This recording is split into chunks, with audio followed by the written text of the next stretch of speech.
पहला क्वेश्चन है, ह्वेन सांग किसके शासनकाल में भारत आया था?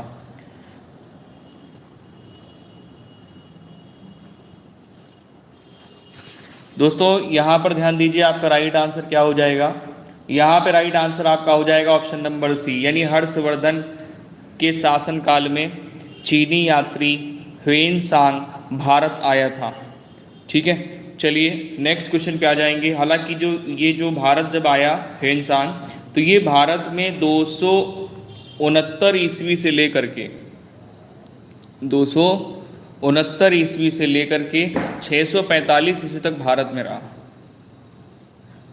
नेक्स्ट क्वेश्चन पे आ जाएंगे। अगला क्वेश्चन ये रहा आपके स्क्रीन पे, कह रहा है कि इन बादशाहों में से किसने या किसे कलंदर कहा जाता था? किसे कलंदर कहा जाता था, बताइए जल्दी से।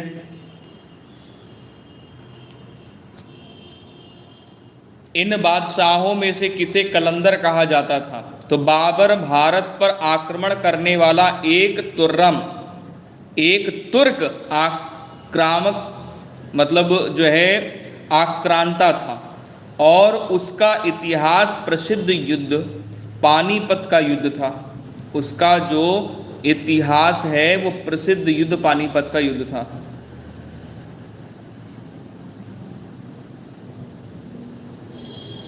ठीक है, उसकी इस उदारता के कारण उसे कलंदर कहा जाता था। चलिए नेक्स्ट क्वेश्चन पे आ जाएंगे। हालांकि यहाँ पर बाबर आपको ऑप्शन नंबर ए राइट कर लेना है। नेक्स्ट क्वेश्चन पे आएंगे। अगला क्वेश्चन ये रहा आपके स्क्रीन पे, थर्ड नंबर क्वेश्चन है। पेपर इसका है आपका 15-16 अक्टूबर को। बंगाल का विभाजन करने वाला गवर्नर जनरल था कौन?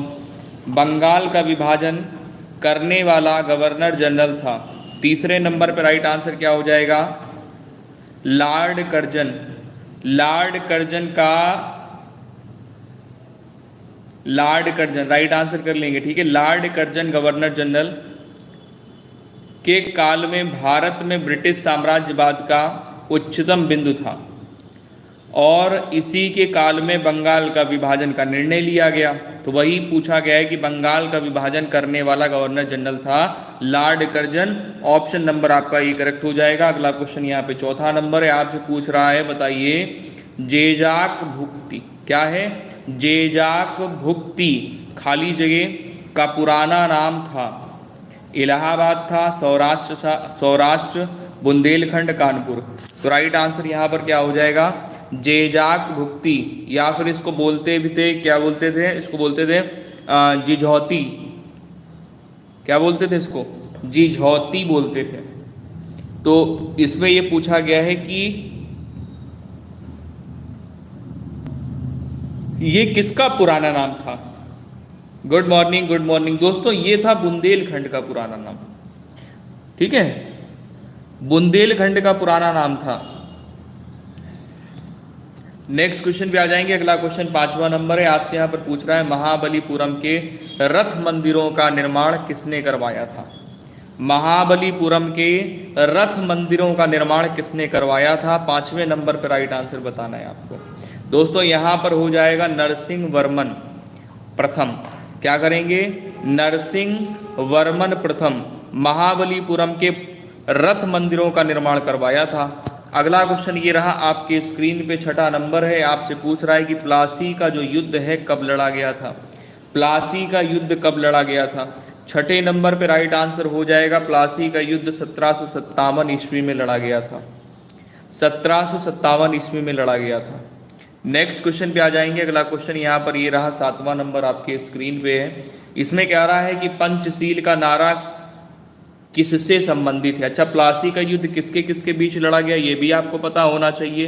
तो ये जो प्लासी का युद्ध हुआ था ये 30 जून 1757 में हुआ था। हालांकि आंसर यहाँ पर ऑप्शन नंबर बी आपका सही है। ठीक है, अच्छा, प्लासी का युद्ध 23 जून 1757 को नादिया जिले में गंगा नदी के तट पर स्थित प्लासी नामक स्थान पर लड़ा गया था, और इस युद्ध में ब्रिटिश इंडिया कंपनी की सेना तथा बंगाल के नवाब की सेना के बीच में लड़ाई हुई थी। बंगाल के नवाब कौन थे? सिराजुद्दौला, और ये इस लड़ाई में पराजित हो गए थे। तो प्लासी के युद्ध में जीत के साथ बंगाल पर ब्रिटिश ईस्ट इंडिया कंपनी का जो है नियंत्रण स्थापित हुआ। तो ऑप्शन नंबर आपका यहाँ पर क्या हो जाएगा? बी। अगले क्वेश्चन में आएंगे, पंचशील का नारा किससे संबंधित है? तो पंचशील का नारा भारत के प्रथम प्रधानमंत्री जवाहरलाल नेहरू ने 1954 में दिया था। पंचशील का सिद्धांत, गुड मॉर्निंग वंदना, गुड मॉर्निंग, सभी लोग अच्छे हैं, चलो बहुत बढ़िया। पंचशील का नारा किससे संबंधित है? तो ये जवाहरलाल नेहरू से संबंधित है, ठीक है। हाँ, जवाहरलाल नेहरू ने वर्ष 1954 में ये नारा दिया था। अगला क्वेश्चन ये रहा आपके स्क्रीन पर, 8वां नंबर है। इसमें ये पूछा गया है, निम्नलिखित में से किसको लोकनायक के रूप में जाना जाता है?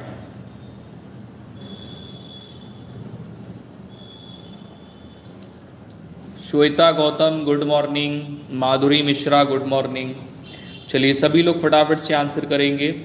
और वही सेशन को अगर इच्छा हो, आपका मन किया करे, दिल किया करे, इच्छा किया करे, तो लाइक भी कर दिया करिए। बहुत सारे प्यारे भाई बहन जुड़े हुए हैं। क्योंकि क्या होता है ना, आप लोग लाइक नहीं करते हैं। अभी मैंने एक वीडियो अपलोड करी यूपी बीएड के एंट्रेंस के लिए, तो मैंने उसमें देखा इतने कम लाइक हैं और इतने सारे व्यू हैं, जबकि उसमें जो एक एक मैंने बातें बताई हैं, नॉलेजेबल बातें हैं सारी, और जेन्युइन बातें बताई हैं, वो बहुत हेल्पफुल वीडियो होने वाली है। लेकिन इतनी ज़रूरी जानकारी दे करके भी आपको अगर अच्छा रिस्पॉन्स ना मिले। अच्छा एक बात बताओ, सपोज दैट आप हो और आपको क्या है ना, दूसरों की चिंता है, और दूसरों की चिंता को लेकर के आप उनके बारे में अगर आपको कोई जानकारी है तो आप उनको सही सलाह दोगे, और वो सलाह को तो ठीक है, लेकिन उसको समझें ना, सुने ना, और उसके बाद में वो आपको कुछ भी रिस्पॉन्स ना करें कि हाँ भाई आप जो बात बता रहे हो वो सही है, कैसा क्या है। लेकिन हाँ, क्वेश्चन पूछ रहे हो, आप बता रहे हो, ठीक है, लेकिन जब रिस्पॉन्स ही नहीं मिलेगा तो फिर आपको क्या लगेगा? मतलब आप डिमोटिवेट हो जाओगे। तो ये चीज़ होती है कि अगर आपके बारे में कोई अच्छा सोच रहा है और आप पहले से ही जानकारी दे रहा है कि ये गलतियाँ ना हो, ऐसे ऐसे आप करोगे तो ऐसे ऐसे आपका जो है ना सब कुछ अच्छे से हो जाएगा। तो ये सारी चीज़ें आपको ध्यान में रखनी चाहिए, और उसको कुल मिला करके उमेश कुमार, लेक्चर नहीं सर प्लीज़, ये लेक्चर नहीं है भैया। प्यारे भैया, जब आप ऐसे माहौल में आएंगे ना तो ये लेक्चर नहीं है, बातें हमारी आपको याद आएंगी, और नहीं याद आएंगी तो फिर कुछ और ही याद आएगा। चलो यहाँ पर आ जाइए, निम्नलिखित में से किसको लोकनायक के रूप में जाना जाता था? 8वें नंबर पर right answer option number B कर लेते हैं, जयप्रकाश नारायण।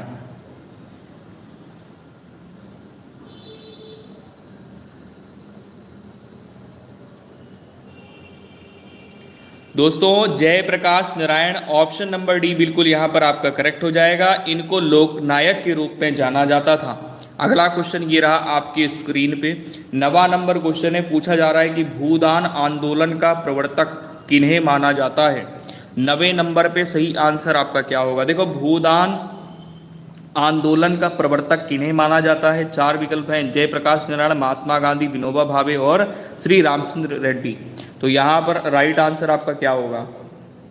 देखो, भूदान आंदोलन की शुरुआत 1951 में हुई थी, 1951 में हुई थी, और ये गांधीवाद आचार्य विनोबा भावे ने की थी। किसने की थी? विनोबा भावे ने। ऑप्शन नंबर डी आपका यहाँ पर बिल्कुल करेक्ट हो जाएगा। नेक्स्ट क्वेश्चन पे आ जाएंगे, 10वां नंबर क्वेश्चन है। इसमें पूछ रहा है कि हंटर आयोग ने किसके विकास पर अधिक बल दिया? हंटर आयोग ने किसके विकास पर अधिक बल दिया? 4 विकल्प आपके स्क्रीन पर हैं, इसमें आपको बताना है कि राइट आंसर आपका क्या होगा। हंटर आयोग ने किसके विकास पर बल दिया? तो राइट आंसर हो जाएगा ऑप्शन नंबर ए, प्राथमिक शिक्षा पर। ये बहुत इंपॉर्टेंट क्वेश्चन है। देखिए, भारत में शिक्षा के प्रचार के क्षेत्र में हंटर आयोग का महत्वपूर्ण स्थान है, और इस आयोग ने प्राथमिक शिक्षा के संदर्भ में महत्वपूर्ण सुझाव पेश किए थे। अगला क्वेश्चन ये रहा आपके स्क्रीन पर, 11वां नंबर क्वेश्चन है, पूछ रहा है कि भिलाई इस्पात कारखाना स्थित है कहाँ पर। भिलाई इस्पात कारखाना कहाँ पर स्थित है। ऑप्शन में दिया गया है छत्तीसगढ़ में, झारखंड में, मध्य प्रदेश में, उड़ीसा में। तो यहाँ पर 11वें नंबर पे सही आंसर किसका आ रहा है भाई। 11वें नंबर पे सबसे पहले आंसर आया है श्रीनाथ का। ऑप्शन नंबर बी के साथ जा रहे हैं, बिल्कुल गलत आंसर है, बिल्कुल गलत आंसर है। 11वें नंबर पे अभी तक किसी का भी सही आंसर नहीं आया है। चलिए आशीष यादव ऑप्शन नंबर ए के साथ जा रहे हैं, छत्तीसगढ़ बिल्कुल सही आंसर हो जाएगा। भिलाई स्थित इस्पात कारखाना भारत के छत्तीसगढ़ राज्य में है और यह भारत का पहला इस्पात उत्पादक संयंत्र है। इसकी स्थापना सोवियत संघ की सहायता से वर्ष 1955 ईस्वी में की गई थी। ओके ओके, नेक्स्ट क्वेश्चन पे आ जाइए। 12वां नंबर क्वेश्चन है, यहाँ पर आपसे ये पूछा गया है कि निम्नलिखित शैलों में से कौन सा अवसादी शैल का उदाहरण है। 12वें नंबर पे सबसे पहले आंसर यहाँ पर किसका आ रहा है। 12वें नंबर पे सबसे पहले आंसर करिए आशीष यादव ऑप्शन नंबर डी के साथ जा रहे हैं। गलत आंसर है, ये ग्रेनाइट नहीं होगा। ठीक है, पूछा गया है कि निम्नलिखित शैलों में से कौन सा अवसादी शैल का उदाहरण है। उदाहरण एग्जाम्पल पूछा गया है, तो अभी तक किसी का भी सही आंसर नहीं आया है। ध्यान दीजिएगा, राइट आंसर यहाँ पर क्या है, सेल। क्या है, सेल।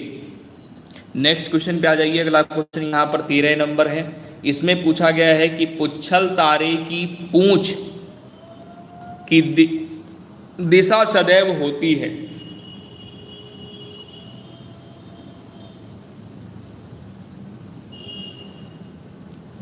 तेरह नंबर पे सही आंसर आपका क्या होगा।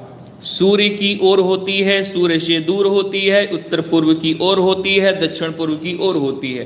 पुच्छल तारे की जो पूंछ है वो किस दिशा में होती है। 13वें नंबर पे Shweta Gautam option number C के साथ जा रही हैं, गलत है। उमेश कुमार का आंसर सही है। ऑप्शन नंबर बी हो जाएगा, सूर्य से दूर होती है। क्या होगा, सूर्य से दूर होती है। देखो, पुच्छल तारे की पूंछ की दिशा सूर्य से दूर होती है, यानी पुच्छल तारा, इसको हम लोग धूमकेतु कहते हैं। धूमकेतु आकाश में चिकने वाले क्या बोल रहा हूँ, क्या बोल रहा था मैं। पुच्छल तारे या धूमकेतु आकाश में चमकने वाले तारे हैं और इनकी जो पूंछ होती है ये निश्चित कक्षाओं में सूर्य की परिक्रमा करते हैं। तो ये सौरमंडल निकाय होते हैं जो पत्थर, धूल, बर्फ, गैस के बने हुए छोटे छोटे खंड हो गए, पिंड हो गए। ठीक है, तो इस प्रकार से क्या होता है कि भाई ये सूर्य से दूर होते हैं। नेक्स्ट क्वेश्चन पे आ जाइए। अगला क्वेश्चन 14 नंबर है। इसमें आपसे ये पूछा गया है निम्नलिखित में से कौन सा भ्रंश से संबंधित है।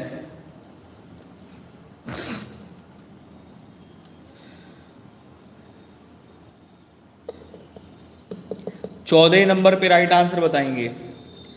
14 नंबर पे सही आंसर क्या होगा। निम्नलिखित में से कौन सा भ्रंश से संबंधित है। तो ग्राबेन हो जाएगा, ऑप्शन नंबर डी, ग्राबेन हो जाएगा। नेक्स्ट क्वेश्चन पे आ जाइए। अगला क्वेश्चन 15 नंबर है। निम्नलिखित में से कौन सा उष्ण कटिबंधीय मरुस्थल नहीं है।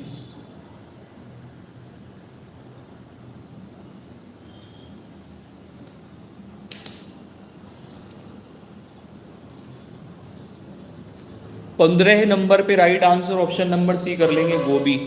निम्नलिखित में से कौन सा उष्ण कटिबंधीय मरुस्थल नहीं है, गोबी। अगला क्वेश्चन ये रहा आपके स्क्रीन पे 16 नंबर है। यहाँ पर आपसे कह रहा निम्नलिखित में से कौन सा भुगतान संतुलन सूची के अंतर्गत नहीं आता है। 16 नंबर पे right answer option number D करने लगेंगे यहाँ पे, क्योंकि संघ क्षेत्रों को दिया गया अनुदान। नेक्स्ट क्वेश्चन पे आ जाइए। अगला क्वेश्चन ये रहा आपके स्क्रीन में 17 नंबर है। यहाँ पर आपसे कह रहा अनुसूचित जाति अनुसूचित जनजाति के लिए छठी पंचवर्षीय योजना में कितना धन व्यय हुआ है। 17 नंबर पे राइट आंसर यहाँ पर क्या करेंगे, ऑप्शन नंबर बी राइट हो जाएगा, 300 करोड़। अगला क्वेश्चन यहाँ पर 18 नंबर है, आपसे यहाँ पर ये पूछ रहा है कि किस पंचवर्षीय योजना में गरीबी हटाना इसके अग्रवर्ती लक्ष्य के रूप में अंगीकार किया गया था।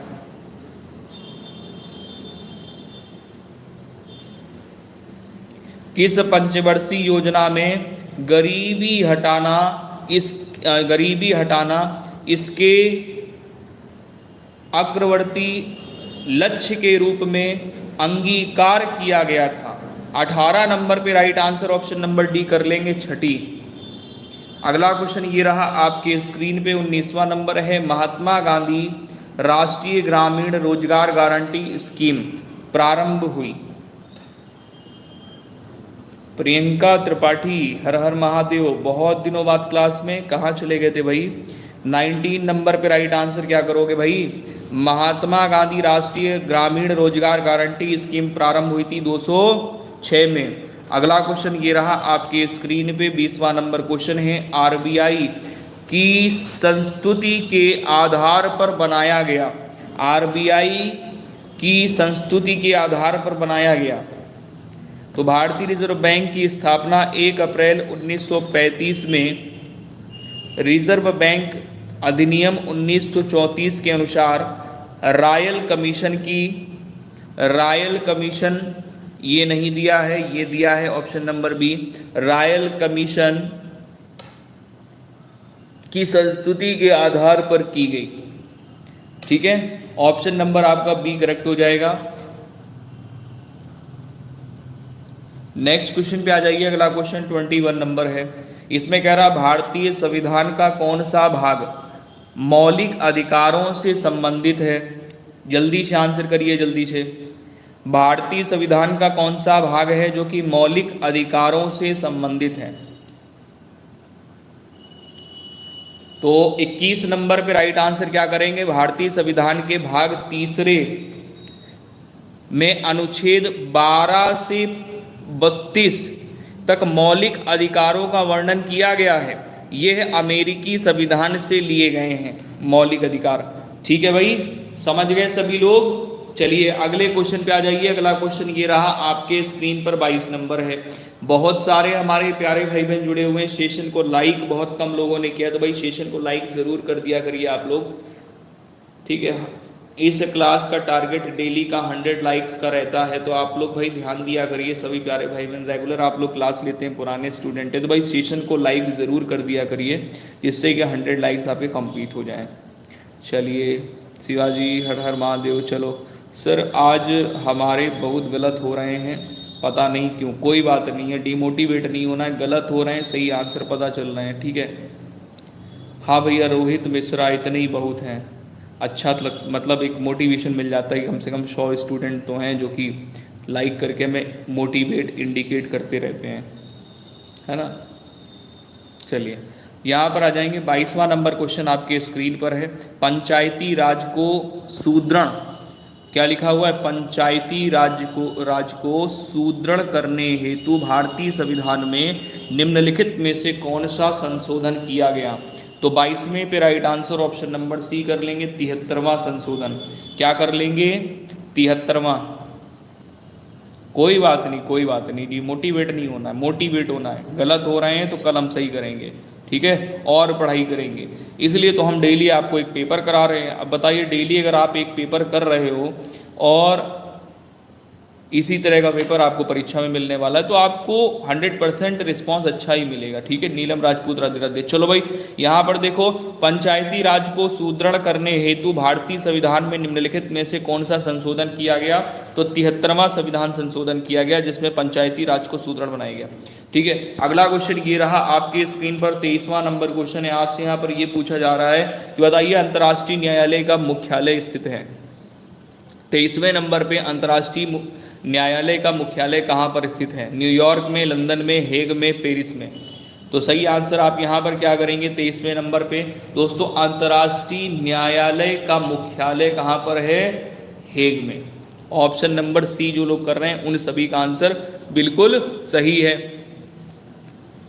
ठीक है, अच्छा इसके बारे में थोड़ा सा जान लीजिए कि अंतर्राष्ट्रीय न्यायालय का मुख्यालय हेग में स्थित है और ये संयुक्त राष्ट्र का प्रधान न्यायिक अंग है। इसकी स्थापना संयुक्त राष्ट्र के घोषणा पत्र के अंतर्गत हुई थी और इसके 192 जो हैं सदस्य कितने हैं? 192, 192 सदस्य, ध्यान देना। ठीक है, इसकी आधिकारिक भाषाएं अंग्रेजी एवं फ्रांसीसी हैं और इसकी जो स्थापना है वो 3 अप्रैल 1946 में हुई थी। ठीक है, ध्यान रखिएगा। अगला क्वेश्चन ये रहा आपके स्क्रीन पे। यहाँ पर आपसे ये पूछा गया है 24 नंबर पे कि जनसंख्या नियंत्रण व परिवार नियोजन विषय भारतीय संविधान के अंतर्गत कौन सी सूची में शामिल है? बताइए।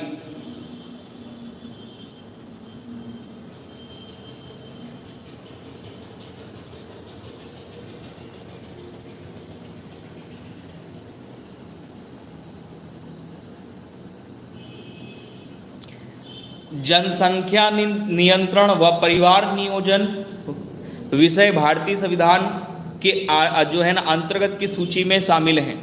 तो 24 नंबर पर राइट आंसर आप लोग अगर कर रहे हैं समवर्ती सूची, बिल्कुल सही आंसर होता है समवर्ती सूची। वेरी गुड, बहुत बढ़िया, शाबाश। चलिए अगले क्वेश्चन में आ जाते हैं। अगला क्वेश्चन ये रहा आपके स्क्रीन पे, 25 नंबर है। यहाँ पर आपसे ये पूछा गया है कि बताइए निम्नलिखित में से कौन सा नीति निदेशक सिद्धांत विदेश नीति से संबंधित है? निम्नलिखित में से कौन सा नीति निदेशक सिद्धांत विदेश नीति से संबंधित है? तो 25 नंबर पे सही आंसर आपका क्या होगा? 25 नंबर पे सही आंसर क्या हो जाएगा? ऑप्शन नंबर यहाँ पर आर्टिकल कर लेना है 51। क्या हो जाएगा? अनुच्छेद 51, जो कि नीति निदेशक सिद्धांत विदेश नीति से संबंधित है। अगला क्वेश्चन यहाँ पर 26 नंबर है, पूछ रहा है जेली बनाने में किस परिरक्षक का प्रयोग किया जाता है? जेली बनाने में किस परिरक्षक का प्रयोग करते हैं? शर्करा, pectin, sulphide, sulphur dioxide. 26 number पे right answer option number B कर लेंगे, पैक्टिन। ऑप्शन नंबर बी आपका बिल्कुल करेक्ट आंसर हो जाएगा। जेली बनाने में इस परिरक्षण का प्रयोग किया जाता है। अगला क्वेश्चन यहाँ पर ये रहा, केसर प्राप्त किया जाता है। केसर पत्तियों से प्राप्त करते हैं हम लोग, या फिर कलिका से प्राप्त करते हैं, या फिर पुष्प वर्तिकाग्र से प्राप्त करते हैं, या फिर बाह्य दलपुंज से प्राप्त करते हैं?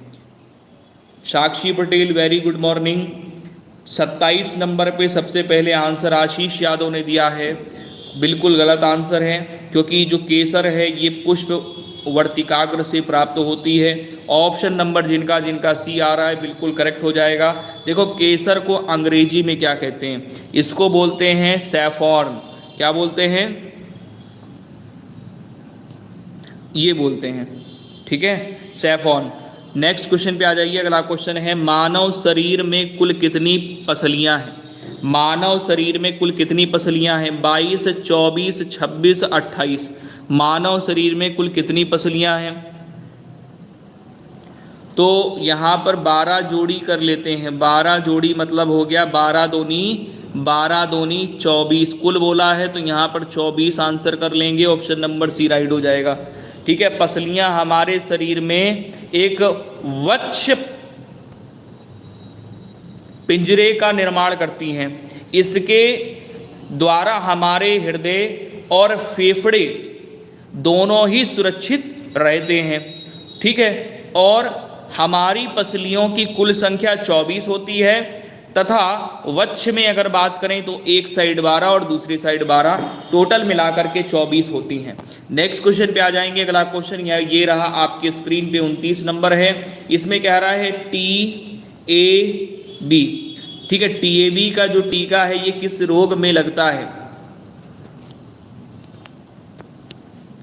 बताइए जल्दी से। 29 नंबर क्वेश्चन है, इसमें आपसे कह रहा है कि TAB टीका किस रोग में लगता है?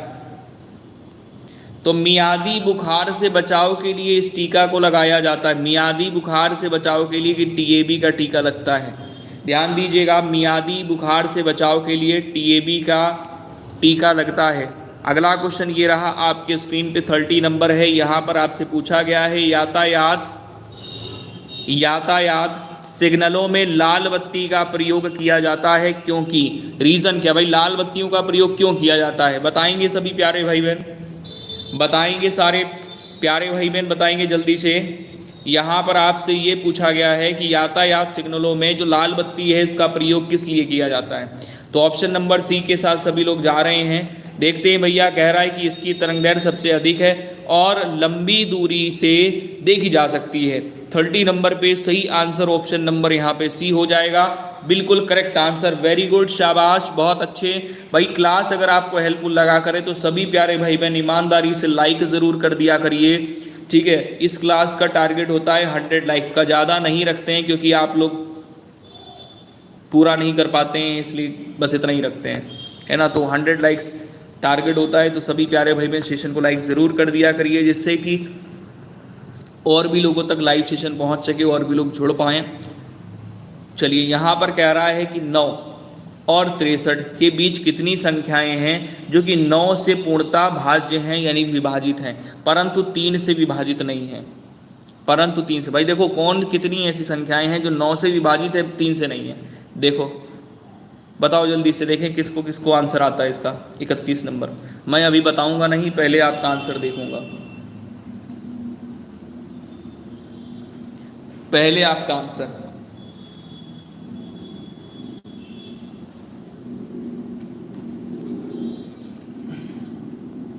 नौ से लेकर 63 के बीच कितनी ऐसी संख्याएं हैं जो 9 से पूर्णतः भाज्य हैं परंतु 3 से पूर्णतः भाज्य नहीं हैं?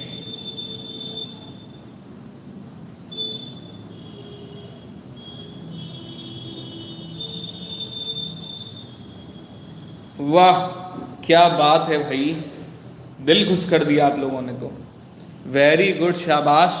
रागिनी त्रिपाठी का केवल अभी तक आंसर सही आया है, एक कैंडिडेट है जिसका बिल्कुल आंसर सही है। भैया सीधी सी बात है कि 9 से जो संख्या डिविजिबल है वो 3 से तो डिविजिबल होगी ही होगी। एक ऑप्शन नंबर ए केवल यहाँ पे सही होगा, केवल एक कैंडिडेट ने सही आंसर दिया है बस, और किसी ने नहीं। चलो अगले क्वेश्चन पे आ जाइए, देख लो, मैं दिखा भी दे रहा हूँ आपको। 9, 18, 27, ठीक है, 36, 45, 54, 63। यहाँ पर अगर देखोगे तो सभी संख्या 3 से डिविजिबल हैं, सभी संख्या 3 से डिविजिबल है, ठीक है। चलो नेक्स्ट क्वेश्चन पे आ जाइए। अगला क्वेश्चन ये रहा आपके स्क्रीन पर। यहाँ पर 32 नंबर में आपसे ये कह रहा है कि ये खाली कोई बैनर बोर्ड है। बैनर बोर्ड जानते हो ना, होल्डिंग्स जो लगे रहते हैं, एक है ना, हालांकि ये छोटा है तो इसकी माप दी गई है 3 मीटर और 2 मीटर इसकी जो है ना चौड़ाई है। यदि प्रिंटिंग जब की जाती है तो प्रिंटर 30 सेंटीमीटर बाएं और 30 जो है ना 20 सेंटीमीटर बाएं और 20 सेंटीमीटर दाएं के मार्जिन ले लेता है, ठीक है, कोई दिक्कत नहीं है, और नीचे के मार्जिन की अनुमति देता है, ठीक है। तो बैनर बोर्ड का कितना प्रतिशत हिस्सा प्रिंटिंग के लिए उपयोग में लिया जाता है? चलो बताओ, बताओ भैया।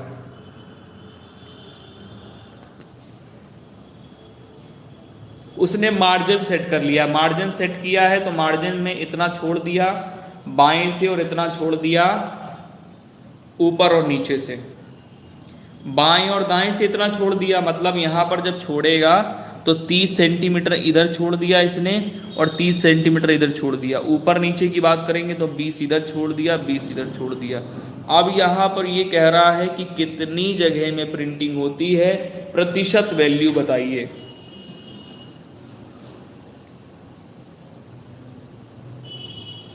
तो बस थोड़ा सा कैलकुलेटिव है और कुछ नहीं है इसमें।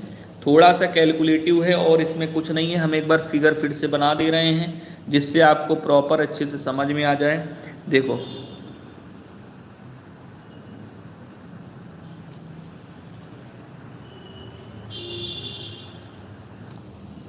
इस तरीके से बहुत ज़्यादा जगह छोड़ दी हमने, अब ठीक है।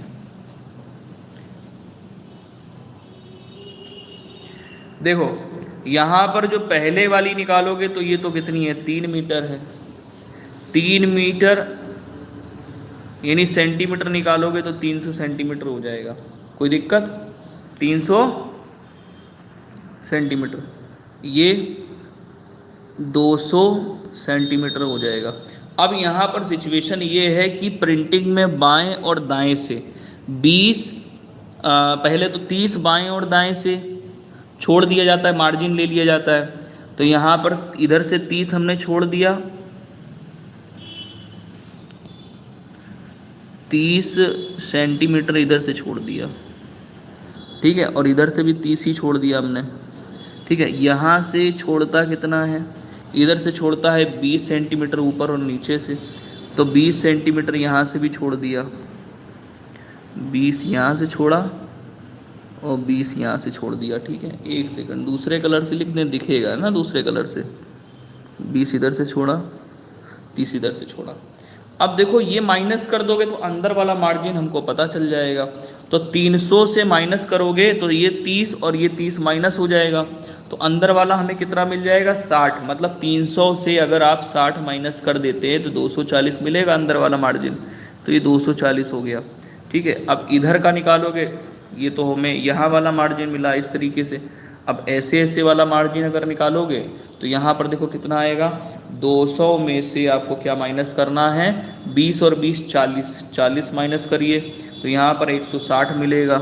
ये कितना हो जाएगा, 160, ठीक है। अब इसको यहाँ पे सॉल्व कर लीजिए, आसान है, घबराइए नहीं, आसान है, घबराइए नहीं, आसान है, ठीक है। हाँ, पहले तो यहाँ पर क्या निकालना है, प्रतिशत वैल्यू निकालनी है। तो यहाँ पर ये निकाल लो कि जितने में प्रिंटिंग किया गया है उसका एरिया कितना है और टोटल एरिया। तो टोटल एरिया यहाँ पर जो निकल के आ रहा है, तो टोटल एरिया कैसे निकालोगे, इसका मल्टीप्लाई इसमें कर दोगे, टोटल एरिया आ जाएगा, ठीक है। तो 3 दूनी 6, मतलब 6000 टोटल एरिया हो गया, 6000 नहीं 60,000 हैं। माइनस क्यों कर रहे हो, छोड़ो, माइनस नहीं करना है, बोल रहा है कितना प्रतिशत है। तो 6000 नीचे, 60,000 नीचे करोगे, इसका मल्टीप्लाई करके दोनों का, ये 60,000 बनाएगा।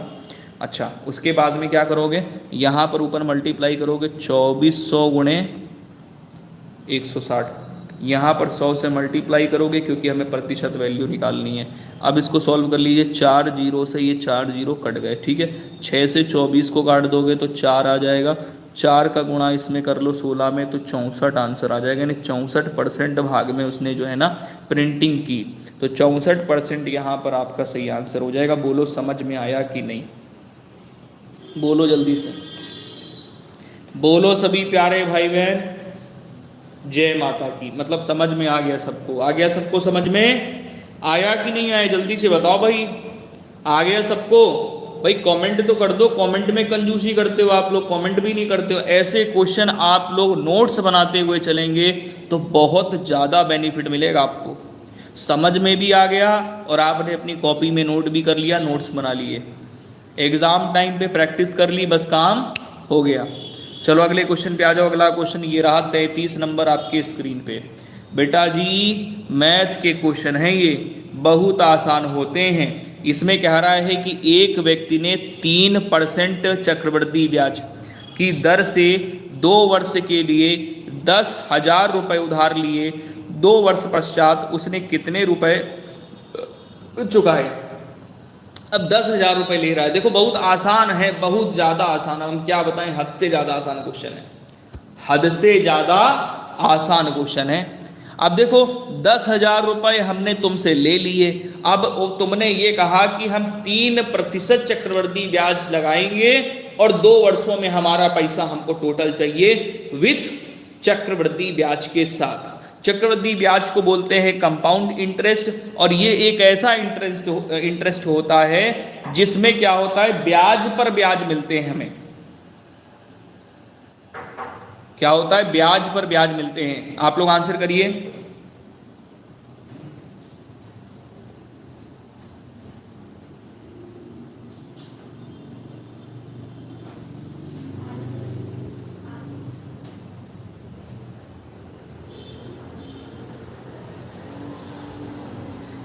चलिए अब देखो कितना आसान तरीका होता है। ये रहे 10,000 रुपये हमने आपसे ले लिए, तो पहले वर्ष में आपने ब्याज मतलब जोड़ा 3%, तो 1000 तो है नहीं, 10,000 है, तो 10,000 का 3% अगर आप निकालोगे तो 3% यहाँ पर कितना आएगा, 10,000 का 300 आएगा, तो 300 हो गया पहले वर्ष का। दूसरे वर्ष का निकालो तो दूसरे वर्ष में भी आपको यहाँ पर 300 मिलेगा इस 10,000 पर, लेकिन ये जो ब्याज मिला था पहले वर्ष का, इसमें भी हमको 3% ब्याज मिलेगा। तो देखो भैया, अगर 300 का आप 3% निकालते हो तो आपको कितना मिलता है, 9, तो प्लस यहाँ पर क्या करोगे, 9, यानी टोटल यहाँ पर हमको ब्याज कितना मिला, ब्याज यहाँ पर मिल गया, प्लस करोगे तो 609 बन जाएगा सबको जोड़ने पर। भाई यहाँ पर कितना बन गया, 600 बन गया, प्लस 9 करोगे तो 609 बनेगा आपका। 609 हमें इसमें ऐड करके हमें पैसा लौटाना पड़ेगा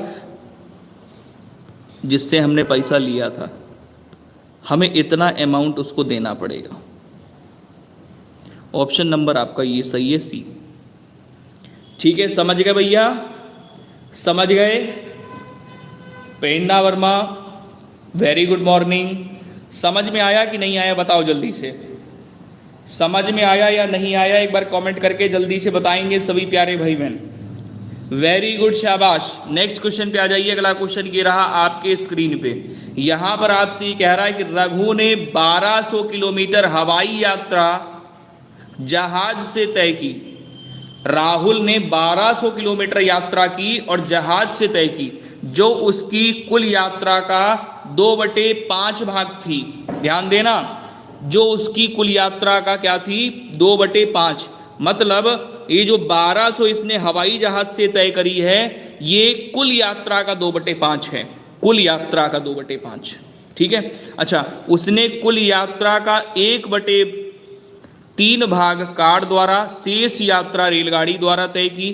तो रेलगाड़ी द्वारा तय की गई दूरी कितनी है, बताओ जरा।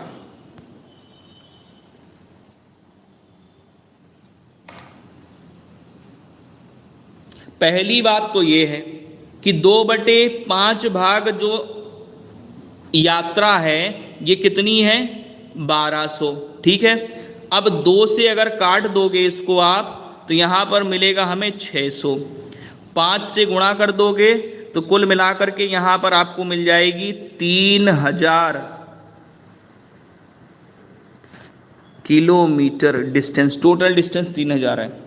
ठीक है, अब यहाँ पर क्या करोगे, 1 - 2/5 + 1/3 ये निकालो तो रेलगाड़ी की पता चल जाएगी यात्रा कितनी है, रेलगाड़ी द्वारा तय की गई यात्रा। तो यहाँ पर क्या करोगे, आगे इधर सॉल्व करते हैं। यहाँ पे 1 - 15 हो जाएगा, 6, 3 दूनी 6 हो गया, 6 और 5 11, 11/15। यहाँ पर भी एलसीएम लेके सॉल्व करोगे तो देखो इधर एलसीएम लेके जब सॉल्व करोगे तो आपको यहाँ पर मिलेगा 4/15, 4/15।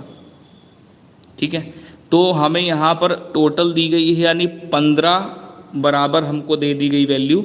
नीचे टोटल वैल्यू होती है, ठीक है, नीचे जो दी गई है टोटल वैल्यू होती है। तो ये 15 बराबर हमको दी गई है कितनी, 30,000, सॉरी 30 कह रहे हैं, 3000। 15 से काटोगे 200 आ जाएगा, 4 से गुणा करोगे तो यहाँ पर 4 दूनी 8, 800 मिलेगा। रेलगाड़ी द्वारा 800 किलोमीटर की दूरी तय की गई। 800।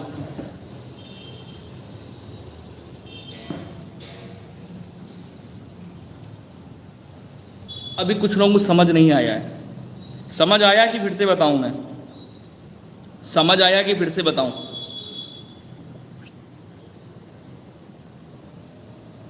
समझ आया या फिर से बताऊं मैं? जल्दी से बोलो भाई। नहीं आया, नहीं आया, आ गया सच्ची में?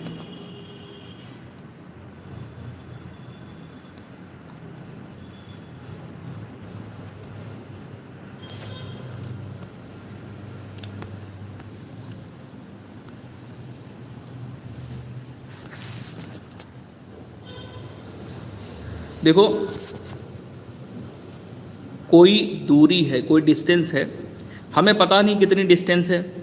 उसने क्या किया, हवाई जहाज से, तो मैं जहाज लिख दे रहा हूँ, जहाज से, और कार से, और रेलगाड़ी से ये डिस्टेंस जो है ना तय करी है। ठीक है, तो जहाज से कह रहा है कि हमने कुल दूरी का 2/5 भाग तय किया, और कितना चले हम, 1200 किलोमीटर। और कार से हम कितना चले थे कार से, 1/5 कि 1/3 है, 1/3 है, कार से 1/3। रेलगाड़ी का हमें नहीं पता है कि हम कितना भाग चले हैं। ठीक है, तो हम यहाँ पर क्या करेंगे, माना कुल दूरी जो चली गई है वो x है। ठीक है, तो इस x का 2/5 भाग, इस x का 2/5 भाग, इस x का 2/5 भाग बराबर किसके है, 1200 किलोमीटर के। ठीक है, तो x बराबर यहाँ से वैल्यू निकालोगे तो जो इधर मल्टीप्लाई में है वो डिवाइड में चला जाएगा। ठीक है, ये इस प्रकार से सॉल्यूशन कर लेंगे। आप यहाँ पर काटा पीटी करोगे, 600 बन जाएगा, बराबर में 6 का गुणा 5 में करोगे 30, और डबल जीरो है तो 3000 किलोमीटर हमें मिल गई कुल दूरी। जो x हमने लेट करी थी वो क्या थी, कुल दूरी, तो कुल दूरी हमको मिल गई। ठीक है, अब हमें निकालना है रेलगाड़ी कितना भाग चली है। तो देखो सीधी सी बात है, इसमें x कर लो, इसमें x कर लो, क्योंकि ये इसी के ये भाग हैं। ठीक है, अब आगे हमें निकालना है कितना भाग होगा, ये तो पता नहीं है, तो सीधे सीधे यहाँ पर क्या करेंगे, टोटल दूरी से जब इन दूरी को माइनस कर दोगे, इन दूरी को माइनस कर दोगे जोड़ करके, जैसे 2/5x प्लस 1/3x ये दिया गया है, माइनस करिए इसको, तो x माइनस यहाँ पर कितना हो जाएगा, जब एलसीएम लेके सॉल्व करोगे तो यहाँ पर आपको नीचे मिलेगा 15 और ऊपर मिलेगा 11x। ये तो फ्रैक्शन तो सॉल्व करने ही पड़ेंगे आपको खुद से, और टोटल सॉल्व करोगे तो यहाँ पर मिलेगा 4x/15। तो ये हमने निकाला है रेलगाड़ी द्वारा चला गया भाग, 4/15x। ठीक है, ओके ओके, तो यही 4/15x, हमें x की वैल्यू पता है। x की वैल्यू कितनी है, x की वैल्यू 3000 है, 3000 यहाँ पर पुटअप कर दो। जब 3000 आप x की जगह पर पुटअप करेंगे तो यहाँ पर आपको 3000 पुटअप कर लेना है x की जगह।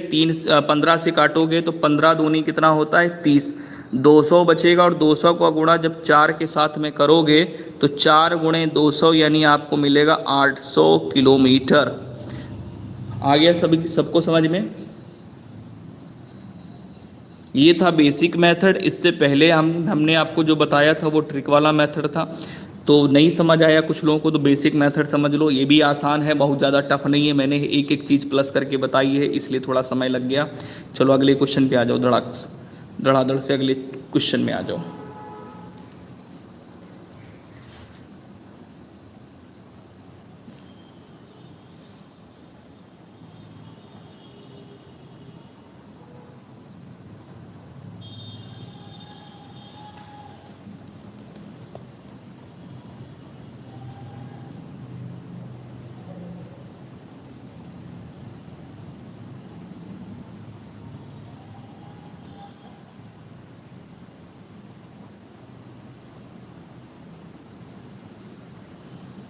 चलिए यहाँ पर देखिए कह रहा है कि 40% प्लस 20% की छूट श्रेणी की एकल समतुल्य छूट होगी।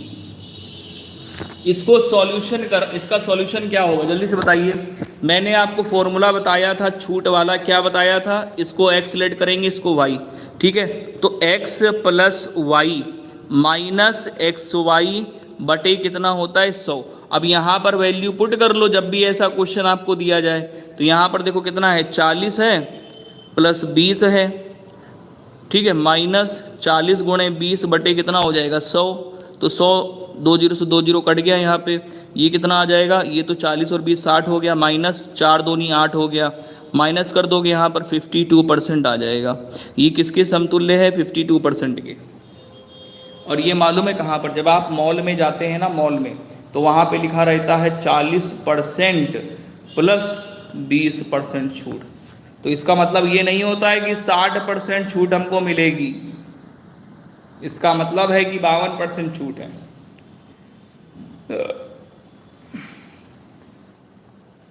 नेक्स्ट क्वेश्चन पे आइए। अगला क्वेश्चन 36 नंबर है।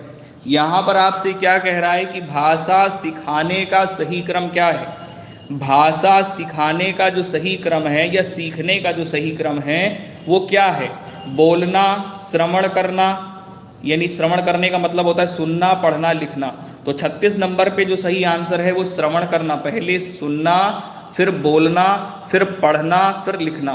ये एक सही क्रम है। क्या है, सही क्रम, पहले सुनना, फिर बोलना, फिर पढ़ना, फिर लिखना। समझ रहे हो क्या समझा रहा हूं। ये सही क्रम होता है कि पहले सुनना है, फिर बोलना है, फिर पढ़ना है, फिर लिखना है। नेक्स्ट क्वेश्चन पे आ जाएंगे। अगला क्वेश्चन ये रहा आपके स्क्रीन पर, 37 नंबर क्वेश्चन है। कटहरा, क्या लिखा हुआ है, कटहरा। कटहरा शब्द का तत्सम रूप क्या है दोस्तों। तत्सम का मतलब होता है संस्कृत में, तो तत्सम क्या हो जाएगा, कटहरा का संस्कृत में शब्द क्या होगा, काष्ठग्रह। क्या करेंगे, काष्ठग्रह। ऑप्शन नंबर आपका सी बिल्कुल करेक्ट होगा। दोस्तों सेशन अगर आपको हेल्पफुल लगे तो सेशन को लाइक ज़रूर करिएगा, जिससे कि आपको आगे की आने वाली क्लासें समय से मिल सकें। अगला क्वेश्चन ये रहा 38 नंबर आपकी स्क्रीन पर। यहाँ पर पूछा गया है तद्भव शब्द है, निम्न में से तद्भव शब्द है, जल्दी से बताएंगे।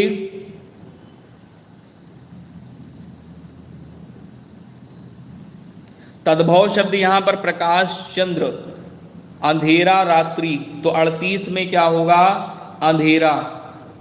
इस तरीके से भी लिखते हैं, इस तरीके से भी लिखते हैं, दोनों ही लिखने के तरीके यहाँ पे दिए हैं। ये क्या है, ये तद्भव शब्द है, राइट। नेक्स्ट क्वेश्चन पे आ जाइए। अगला क्वेश्चन ये रहा आपकी स्क्रीन में, 39 नंबर क्वेश्चन है। इसमें कह रहा है कि आँख एक नहीं कजरौटा 10-10। अब देखो यहाँ पर ये क्या है, एक लोकोक्ति है। इसका अर्थ बताना है कि आँख एक नहीं और कजरौटा 10-10। तो व्यर्थ, आडंबर, आँख में काजल लगाना, आँख की देखभाल करना, और लाइलाज बीमारी। 39 नंबर पे राइट आंसर क्या हो जाएगा, व्यर्थ, आडंबर। अगला क्वेश्चन यहाँ पे 40 नंबर है। इसमें पूछ रहा है निम्न में से पुल्लिंग शब्द क्या होगा। निम्न में से पुल्लिंग शब्द क्या होगा, निम्न में से पुल्लिंग शब्द क्या होगा, जल्दी से बताइए दोस्तों। 40 नंबर पे राइट आंसर हो जाता है गीत। ये एक पुल्लिंग शब्द है, गीत एक पुल्लिंग शब्द है। बाकी के ये स्त्रीलिंग शब्द यहाँ पर दिए हैं। अगला क्वेश्चन ये रहा आपकी स्क्रीन पर, इंग्लिश का प्रश्न है। कल मैंने इंग्लिश में करवाया हुआ था, शाम की क्लास 7 बजे से रहती है, जिसमें इंग्लिश भी आपकी करवाई जाती है, ठीक है। चलिए यहाँ पर आ जाएंगे, फिल इन द ब्लैंक है, खाली जगह फिलअप करना है। Let, he is a skilled worker.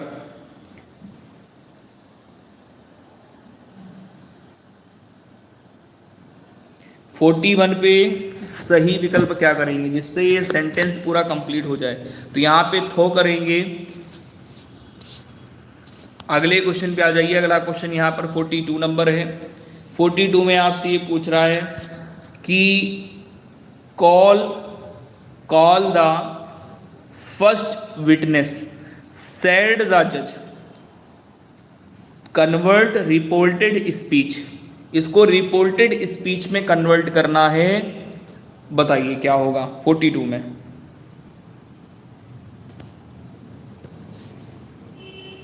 देखिए ऐसे बोले या बोले इसको कन्वर्ट करिए इनडायरेक्ट में, यानी यहाँ पर इसको जब आप कन्वर्ट करते हैं तो कैसे होगा, क्योंकि ये इम्परेटिव सेंटेंस है। Call the first witness said the जज।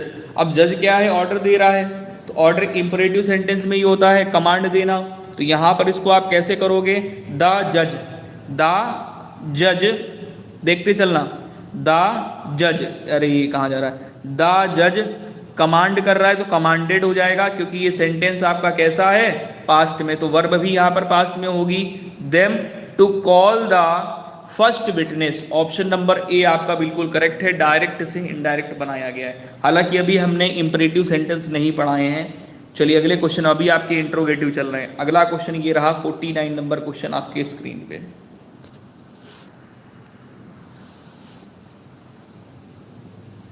चलिए करिए जल्दी से। जय हिंद, जय हिंद। बहुत लेट कर दिया काजल पाठक आपने, क्लास आपकी छूट गई।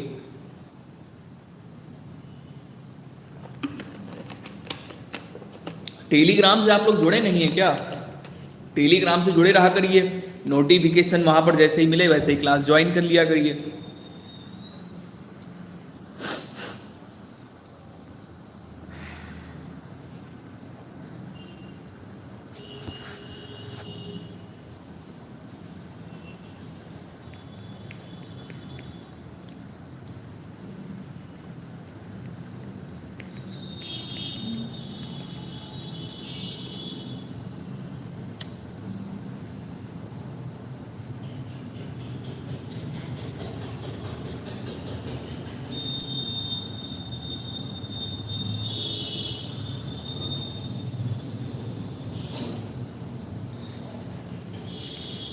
अब आप देखो यहाँ पे ये z दिया है और z में 4 जोड़ते हैं तो हमें o मिलता है, ठीक है। तो यहाँ पर z में क्या किया जा रहा है, 4 जोड़ा जा रहा है, ठीक है।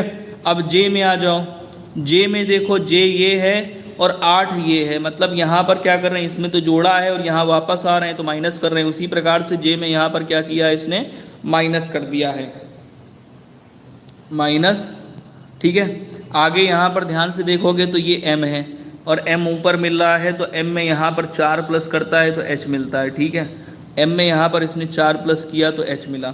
और ये t है, ये t आपको दिख रहा है, इसमें माइनस करता है t में तो ये o मिलता है, कितना, 4 माइनस कर रहा है, तो t में -4 किया तो o मिल गया। इसी प्रकार से आगे हमको करना है। पहले वाले में हमको +4 करना है, तो देखो w ये दिया, w में +4 करेंगे तो q मिलेगा ना, w में +4 किया तो हमको मिल गया q, ठीक है। उसके बाद में g है, g में -4 करना है। अब g ऊपर कहाँ दिख रहा है, ये, अब इसमें -4 करोगे तो p मिलेगा, तो यहाँ पर हमको मिल गया p, ठीक है। उसके बाद में v में क्या करना है, v में +4 करना है, तो v में +4 करिए, v में +4 यहाँ से करोगे तो मिल जाएगा 5, तो यहाँ पर हो गया 5, ठीक है। अब ये 6 दिया है तो 6 में क्या करना है, -4 करेंगे 6 में, तो 6 ये दिया है, -4 अगर आप करते हो तो q मिलेगा, तो q यहाँ पे राइट आंसर हो गया, ऑप्शन नंबर ए। बोलो किसे नहीं समझ में आया, बोलो जरा किसे नहीं समझ में आया, जल्दी से बताओ किसे नहीं समझ में आया।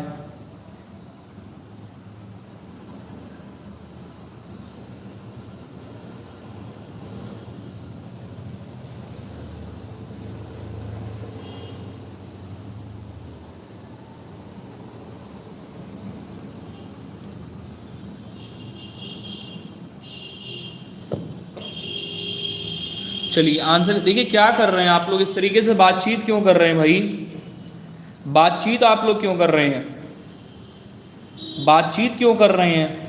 आप अपना कंसंट्रेशन करिए ना, फोकस करिए। आप अपना दिमाग क्यों भड़का रहे हैं, क्यों इधर भटका रहे हैं? आपको किसी से कोई लेना देना नहीं है, आप केवल फोकस करेंगे अपने सेशन में। कोई क्या कर रहा है क्या नहीं कर रहा आपको कुछ लेना देना नहीं है। बाकी जो लोग बातचीत कर रहे हैं, मैं अब ब्लॉक करना उनको स्टार्ट कर रहा हूँ, आप क्लास को डिस्टर्ब कर रहे हैं।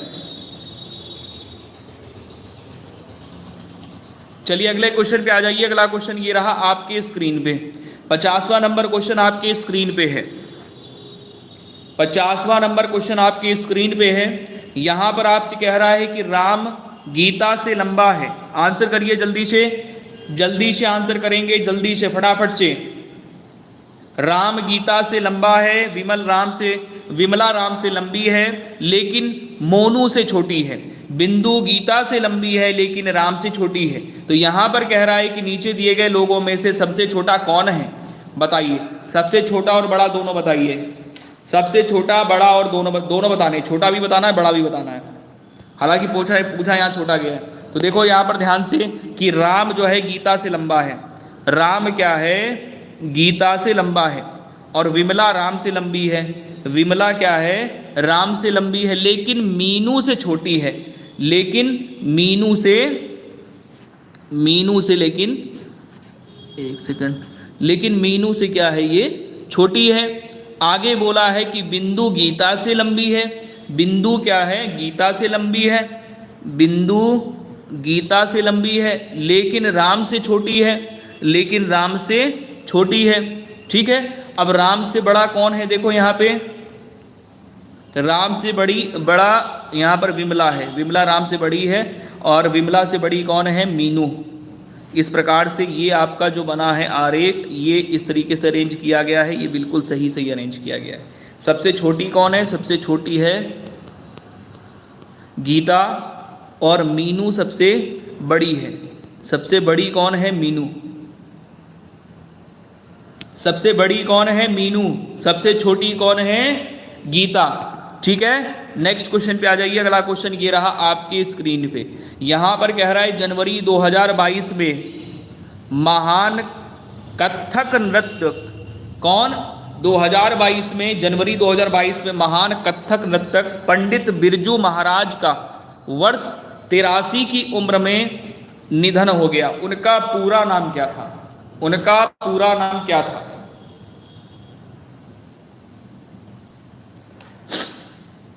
51 नंबर पे राइट आंसर करिए जल्दी से सभी प्यारे भाई बहन। 51 पे ऑप्शन नंबर ए हो जाएगा, ब्रजमोहन नाथ मिश्रा। पंडित बिरजू महाराज का पूरा नाम क्या था, ब्रजमोहन नाथ मिश्रा। अगला क्वेश्चन ये रहा आपके स्क्रीन पर, 52 नंबर है। यहां आपसे पूछा गया है कि हाल ही में किस बैडमिंटन खिलाड़ी ने इंडिया ओपन 2022 में पुरुष एकल का खिताब जीता। मोस्ट इंपॉर्टेंट क्वेश्चन है ये, मोस्ट इंपॉर्टेंट।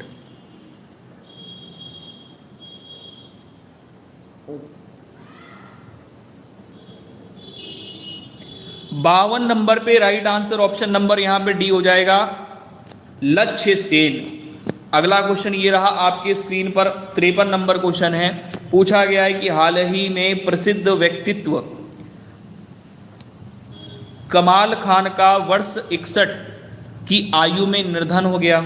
वे किस क्षेत्र से संबंधित थे, क्या नाम है। हाल ही में प्रसिद्ध व्यक्तित्व कमाल खान 61 वर्ष की आयु में निधन हो गया। ये किस क्षेत्र से संबंधित थे।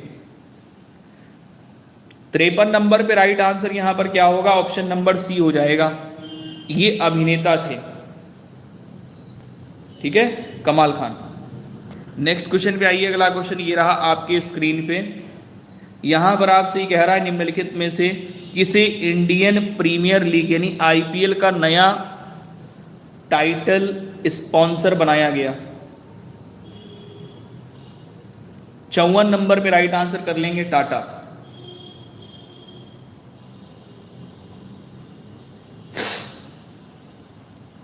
नेक्स्ट क्वेश्चन पे आ जाइए। अगला क्वेश्चन यहां पर ये रहा, 55 नंबर है। इसमें पूछा गया है 11 जनवरी 2022 को संपूर्ण भारत में लाल बहादुर शास्त्री की कौन सी पुण्यतिथि मनाई गई।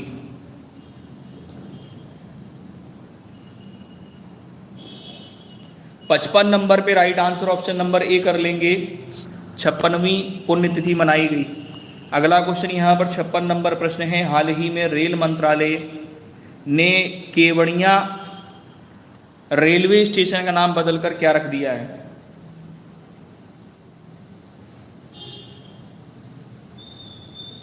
दोस्तों हाल ही में रेल मंत्रालय ने केवड़िया रेलवे स्टेशन का नाम बदलकर क्या रख दिया है। 56 पे right answer option number B हो जाएगा, जिसका नाम है एकता नगर रेलवे स्टेशन। रेवड़िया का बदल करके एकता नगर रेलवे स्टेशन कर दिया है। अगला क्वेश्चन ये रहा 57 नंबर आपके स्क्रीन पर, प्रधानमंत्री नरेंद्र मोदी ने प्रतिवर्ष संपूर्ण भारत में किस तारीख को वीर बल दिवस के रूप में मनाने की घोषणा की है? प्रधानमंत्री नरेंद्र मोदी ने प्रतिवर्ष संपूर्ण भारत में किस तारीख को वीर बल दिवस के रूप में मनाने की घोषणा की है? 57 नंबर पे राइट आंसर ऑप्शन नंबर ए हो जाता है, जिसमें दिया है 26 दिसंबर को। क्या करेंगे? 26 दिसंबर, ऑप्शन नंबर ए। अगला क्वेश्चन ये रहा आपके स्क्रीन पर 58 नंबर क्वेश्चन है, हाल ही में कौन अकेले दक्षिणित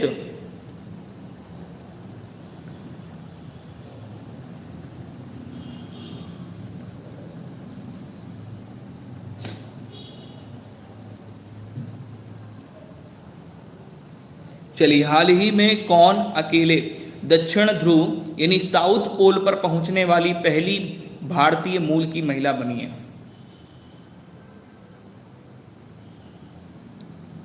58 नंबर पे right answer option number C कर लेंगे, हरप्रीत चंडी।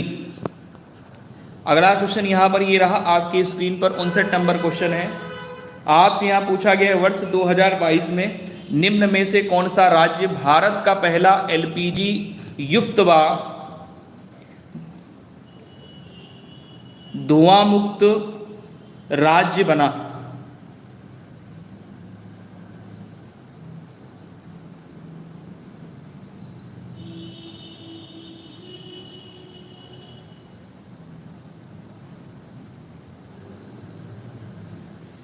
उनसठ नंबर पे right answer option number B कर लेंगे, हिमाचल प्रदेश। अगला क्वेश्चन 60 नंबर है, निम्न में से किसे अंग्रेजी भाषा के लिए वर्ष 2021 का साहित्यिक अकादमी पुरस्कार दिया गया? 60 नंबर पे right answer option number C कर लेंगे, नमिता गोखले को। नमिता गोखले, ऑप्शन नंबर आपका सी बिल्कुल करेक्ट है। 61 नंबर पे आपसे पूछा गया है कि इसरो द्वारा निर्मित पहला विशिष्ट मौसम उपग्रह मेडसात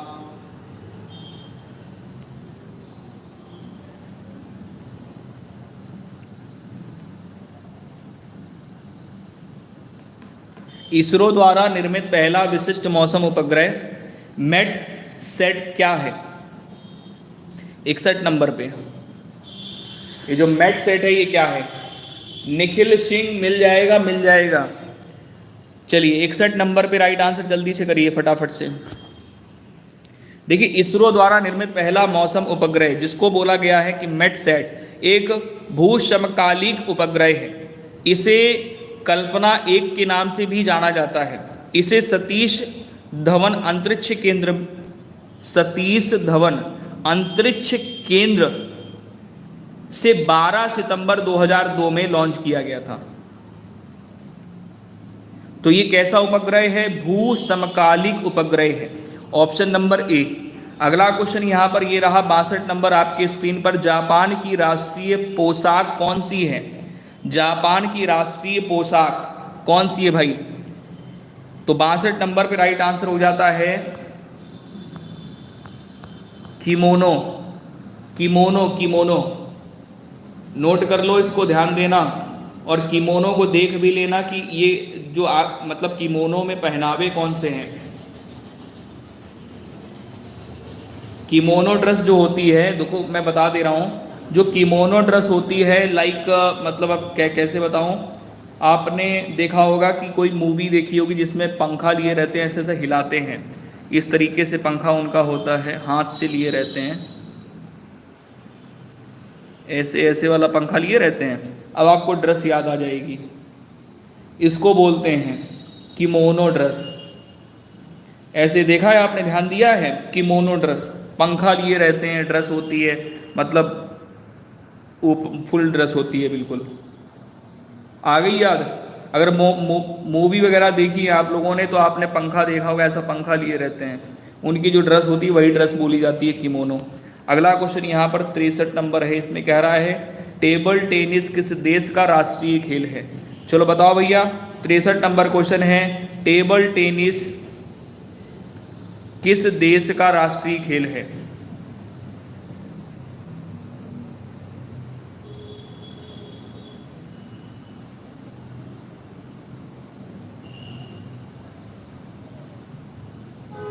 दोस्तों 63 नंबर पे जो सही आंसर है वो ऑप्शन नंबर यहां पर हो जाएगा सी। टेबल टेनिस चीन का राष्ट्रीय खेल है। अगला क्वेश्चन ये रहा आपकी स्क्रीन पे 64 नंबर प्रश्न है, रियाल किस देश की मुद्रा है? रियाल किस देश की मुद्रा है बताइएगा। 64 नंबर पे बताएंगे रियाल किस देश की मुद्रा है, तो रियाल ब्राजील देश की मुद्रा है। ब्राजील की वर्तमान मुद्रा रियाल है। नेक्स्ट क्वेश्चन पे आ जाएंगे। अगला क्वेश्चन यहाँ पर रहा आपकी स्क्रीन पे 65 नंबर है। यहाँ पर आपसे पूछा गया है वर्ष 1999 में पाकिस्तान के प्रधानमंत्री कौन थे जिन्हें जनरल परवेज मुशर्रफ के नेतृत्व में एक सैन्य तख्ता पलट से परास्त किया गया था?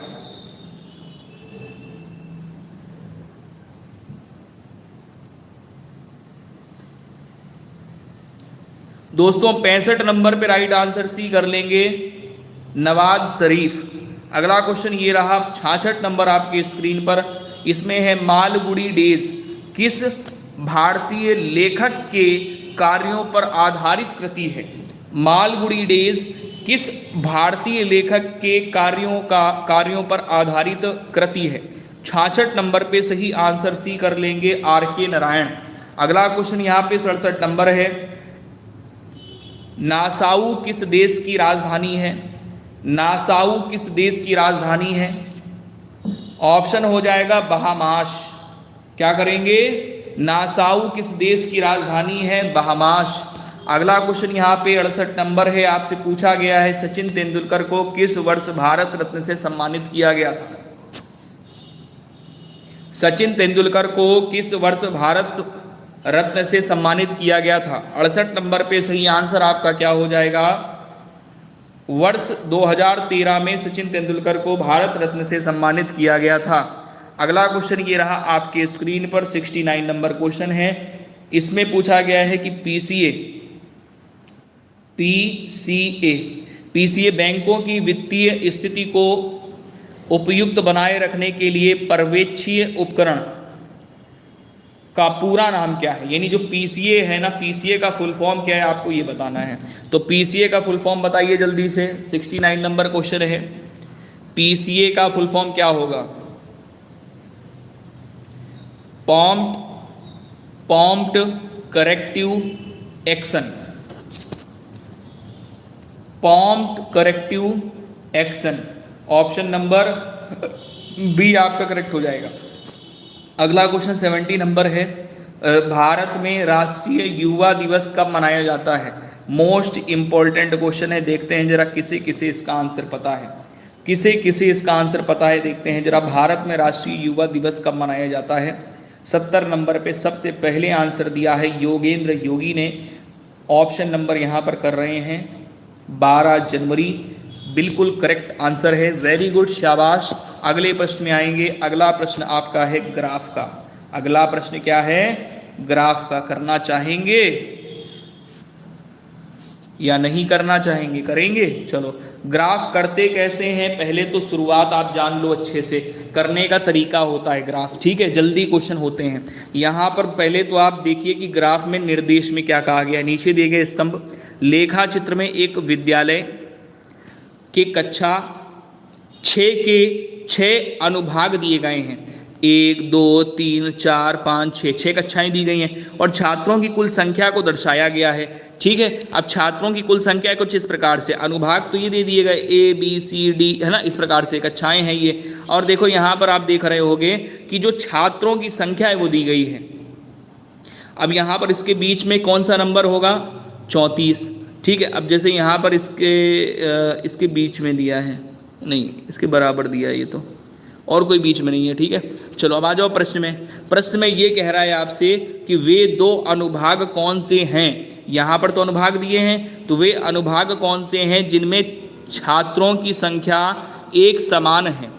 तो ये देखो छात्रों की संख्या एक समान किसमें है? आपने देखा ऐसे मिला लिया, छात्रों की संख्या एक समान है अनुभाग A और अनुभाग F में।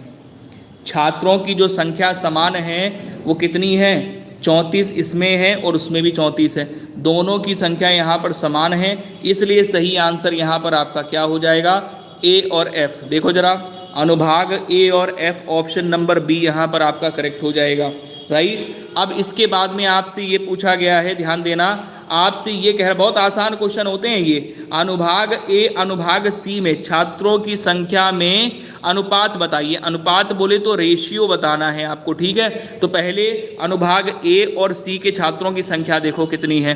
अनुभाग ए अनुपाते सी के छात्रों की संख्या निकालनी है, तो इसकी तो 34 हो गई और सी की 31 है, तो 34 अनुपाते 31 क्या बन जाएगा आंसर सही, 34 अनुपाते 31। तो यहाँ पर सही आंसर क्या हो गया, 34 अनुपाते 31, ऑप्शन नंबर डी आपका बिल्कुल सही हो गया। समझ आ रहा है सभी को, सभी प्यारे भाई बहन अच्छे से समझ पा रहे हैं। चलो अगली क्लास में आ जाओ। कह रहा है कक्षा बोले या अनुभाग बोले, कक्षा बोले या फिर अनुभाग बोले, 6 की बात कर रहा है, ठीक है, में छात्रों की कुल संख्या कितनी है। तो यहाँ पर देखो, एक सेकंड, कक्षा 6 मतलब ठीक है, कक्षा 6 मतलब ये सभी अनुभाग जो ए से लेकर के एफ के हैं ये कक्षा 6 के हैं, ये कक्षा 6 के अनुभाग हैं।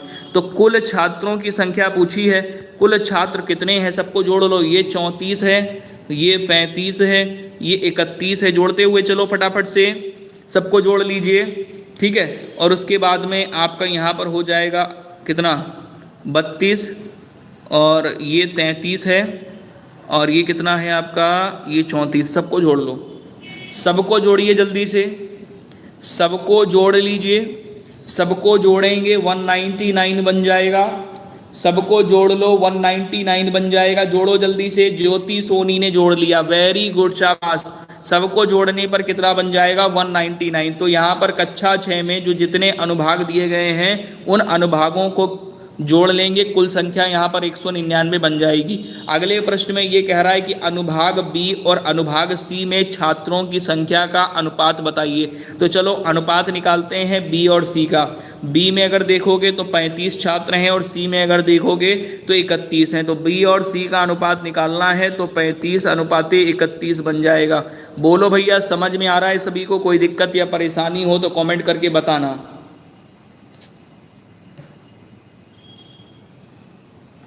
आ गया समझ में? 35 और 31, 35 और 31, ऑप्शन नंबर सी सही हो गया। आखिरी क्वेश्चन है, अनुभाग सी में छात्रों की संख्या और कक्षा 6 में कुल छात्रों की संख्या कितनी थी, 199।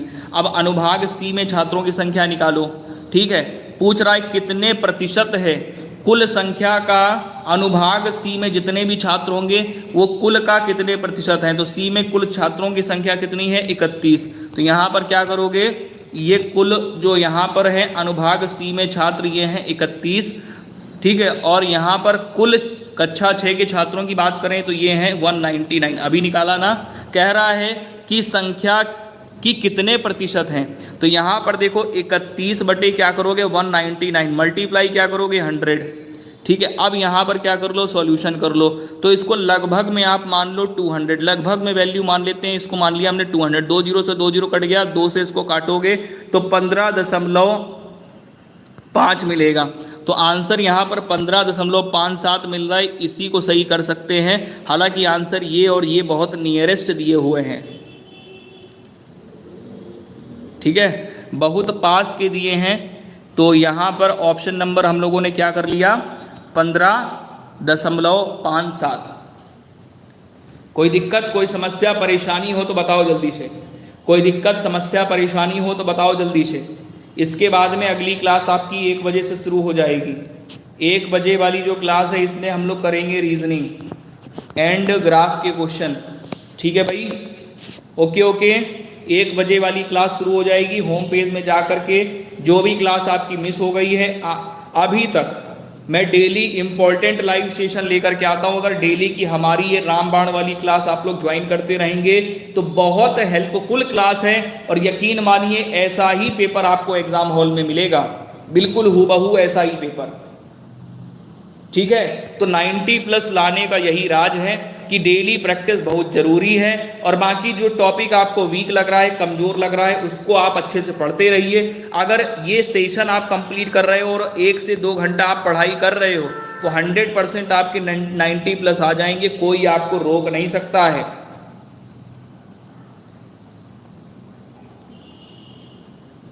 चलिए इसके बाद मिलते हैं हम लोग 1 बजे वाली क्लास में। 1 बजे वाली जो क्लास होगी इसमें आपको रीजनिंग और साथ में ग्राफ ये करवाएंगे। फिर शाम को 7 बजे से आपकी क्लास होगी। 7 बजे से हम आपको इम्पोर्टेंट क्वेश्चन करवाते हैं जो प्रीवियस ईयर बहुत ज़्यादा पूछे गए हैं, और उसके बाद में हम रीजनिंग पे ज़्यादा उसमें इंग्लिश के सब्जेक्ट में ज़्यादा फोकस करते हैं, इंग्लिश और जीके में। तो शाम को 7 बजे क्लास होगी, अभी 1 बजे क्लास होगी, तो 1 बजे के बाद में फिर 7 बजे क्लास होगी। ठीक है, जय हिंद सभी को, मिलते हैं नेक्स्ट सेशन में, अपना ख्याल रखिए।